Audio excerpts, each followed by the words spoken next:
Alors Romain, on s'apprête à vivre une journée plutôt calme aujourd'hui, on le sait, puisque New York est fermé. En revanche, la semaine sera un peu plus agitée.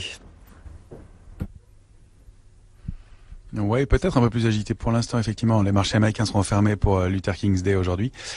Du côté macroéconomique, ça va être assez calme. Du côté américain, c'est plutôt vers l'Europe que les investisseurs vont regarder, puisqu'on prendra connaissance demain du ZEW, donc du sentiment économique en Allemagne.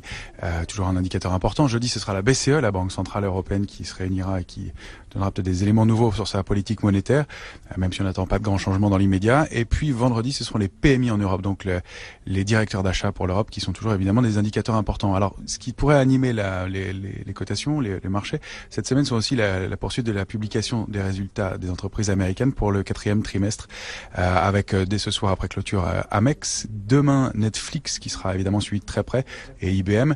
Mercredi, ce sera Johnson & Johnson, et puis jeudi, Intel, Comcast et Texas Instruments. Donc pas mal de publications à venir. Ce qu'on va surveiller aussi pas mal cette semaine, puisqu'on a clôturé les marchés en forte hausse vendredi dernier après l'échéance des marchés dérivés, c'est la réaction des marchés sur des points cruciaux et importants, et voir si on arrive à tenir ces niveaux-là, notamment puisque on sait que Donald Trump a obtenu son accord de phase 1, son accord commercial de phase 1 avec la Chine, qu'il a signé, mais ses regards pourraient maintenant se tourner vers l'Europe, et on se méfie un peu de ça. Donc on va voir comment il va maintenir tout ça, et on en parlera techniquement, si vous voulez, un petit peu plus tard ce matin.